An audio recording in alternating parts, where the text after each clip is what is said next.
नमस्कार. श्रीमती अश्विनी भिडे याने महानगरपालिका कमिशनर म्हणून पदभार स्वीकारल्यानंतर त्याने भेटायला मी आज आलो होतो. माझ्याबरोबर आमचे पार्टीचे गटनेता महानगरपालिकाचे श्री गणेश कनकजी नगरसेवक सर्वजण होते.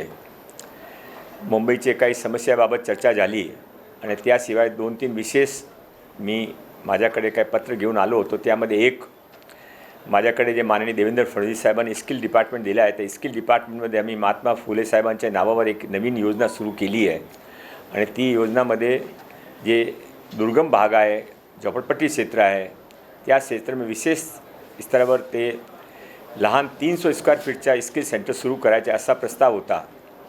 त्यासाठी महानगरपालिकाची रिकामी क्लासेस रूम किंवा 4चे नंतर महानगरपालिकाचे स्कूल्स प्रत्येक विभागात 24 विभागमध्ये एक सुरू करावा असा मी एक पत्र त्याने दिला आहे आणि त्यामध्ये सर्व खर्चा महाराष्ट्र सरकारचे स्किल डिपार्टमेंट करणार आहे. त्याशिवाय त्यामध्ये 35% रिझर्वेशन महानगरपालिकाच्या विद्यार्थ्यांसाठी राहणार आहे. हा नवीन एज्युकेशन पॉलिसीमध्ये ना आजच्या काळाची गरजेप्रमाणे स्किलशिवाय काय पर्याय नाही आहे. पण शिक्षण घेऊ शकता, पण जोपर्यंत आपल्याकडे स्किल नाही आहे तोपर्यंत शिक्षणाचा उपयोग अल्टिमेट उपयोग नाही आहे. हा त्याने स्वीकार केला आणि ते योग्य इन्स्ट्रक्शन देतील. त्याशिवाय माझी विधानसभामध्ये hanging garden, sir Firozshah Mehta garden, त्यामध्ये सिनियर सिटीजनसाठी एक रॅम्प व्हावा, या नगरसेवक सनी सानपजी होते त्याच्याबरोबर, ते त्यासाठी आम्ही त्यांच्या रिक्वेस्ट लेटर दिला, ते पण ते करणार आहे. आणि त्याशिवाय जे एक हनुमान टेकडी म्हणून सायनमध्ये एक संस्था आहे, त्यामध्ये एक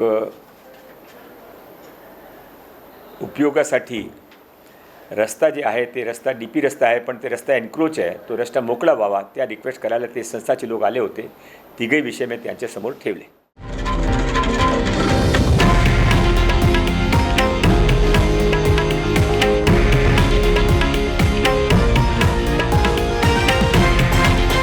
हे आहे देशातील नंबर 1 न्यूज नेटवर्क आणि आपण पाहत आहात TV9 मराठी, एकमेव.